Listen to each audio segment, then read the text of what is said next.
The Dubois County 4-H Fair is off and running. Thank you for joining us for WJTS in.form. In this edition, we're going to talk to a 4-H council member and someone who helped coordinate a special event that was held this past weekend.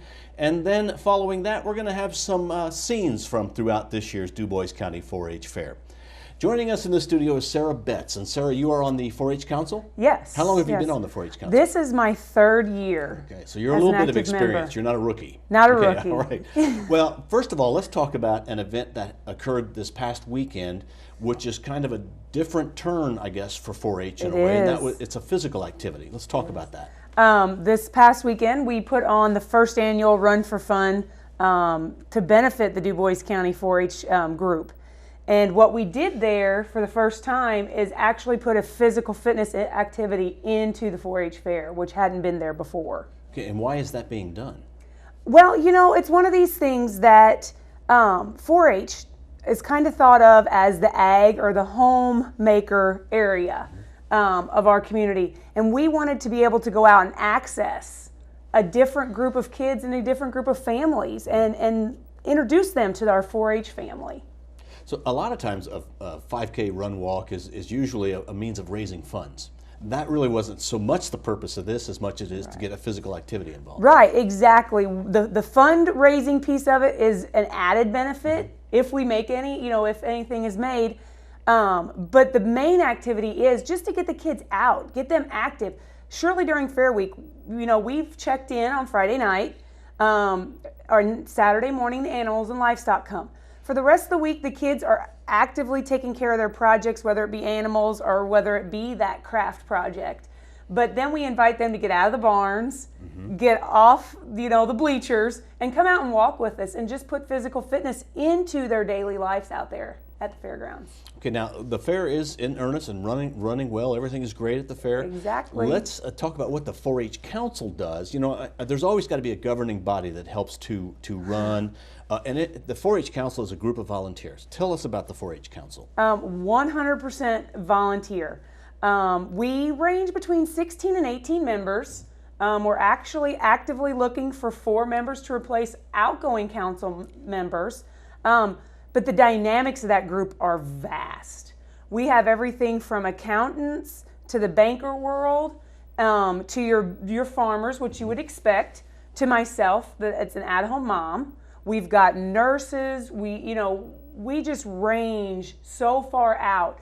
Do you have to be an active member of 4-H or have kids in 4-H? By no means. A good majority of the people that sit on council have never really been involved deeply into 4-H until they choose to take that volunteer role. And you're involved in another way in that you said your husband is My an husband adult is leader? adult leader. My kids are all 3 involved. 2 of them are full 4-Hers. One of them's what we call an explorer. Okay. She's trying to figure out what she's going to do as she comes in. And then I was a 10-year member and an active junior leader through high school. So yeah, we know a little bit about the 4-H, and we've grown up in that world, both of us, my husband and I. The 4-H program then has really made a difference in your life. It's made you better people. It has. Funny story off of that. My husband and I, that's where we met. Oh, okay. And a good majority of our friends met there. So it's a great week. The kids learn a ton. It's educational, and they don't even know it's educational type of thing.